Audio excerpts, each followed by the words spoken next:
back, he made a name for himself as a legal champion for the underdog, fighting cases for those caught out by fraudsters. But Gary Bell was once himself on the other side of the law.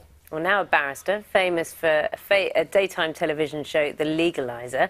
He's written a book about his checkered past and how he transformed his life from rags to riches. And Gary is with us now. Good morning. Good morning.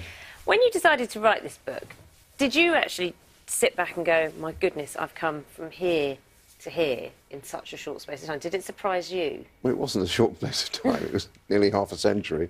But now I just thought I had an interesting story to tell, and it was about time to tell it. Because you were brought up in sort of straitened circumstances.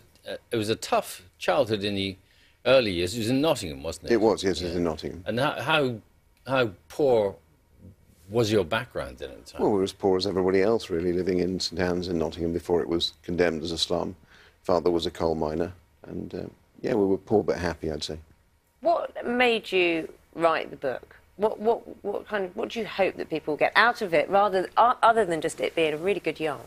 Well, I hope that people will read the book and that they'll realise that they themselves should aspire to achieve everything in life that they possibly can. It's a book about aspiration, really, rather than anything else.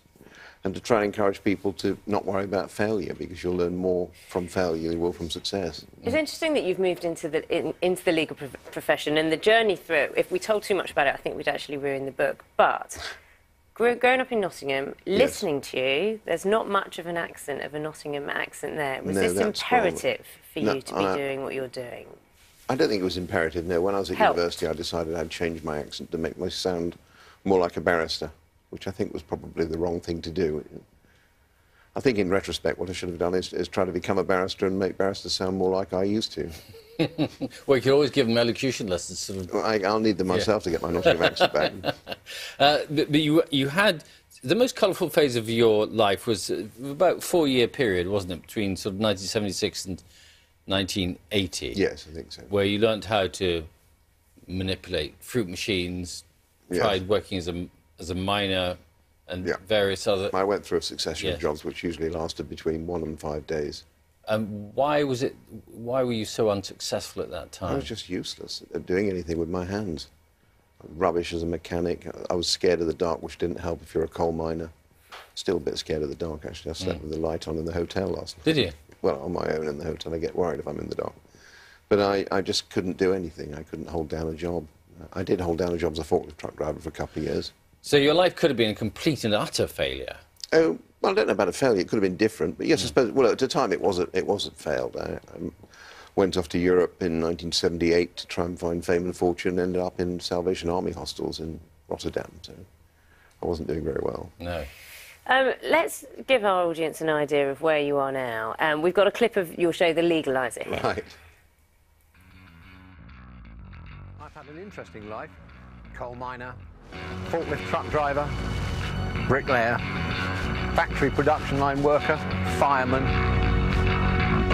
I've lived rough on the streets of London and Paris. But now, I've got a new job. As a Queen's Counsel barrister, I know the law inside out. I've prosecuted and defended some of the UK's most serious criminals. But the life I've led means I know that the world can be a tough place. At some points, we've all felt ripped off, cheated or conned. It's frustrating, costly and stressful. But I know consumers can fight back and get justice. Fighting back, possibly like an animal, which is the name of your book, so Animal QC. Exactly. Why were you called Animal?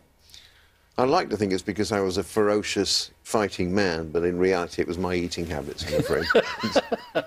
You comment a lot, actually, in the book about your weight. Are you... Because you've got a wedding picture, of your wedding, and you say that was your lightest. Don't look too dissimilar, I must say.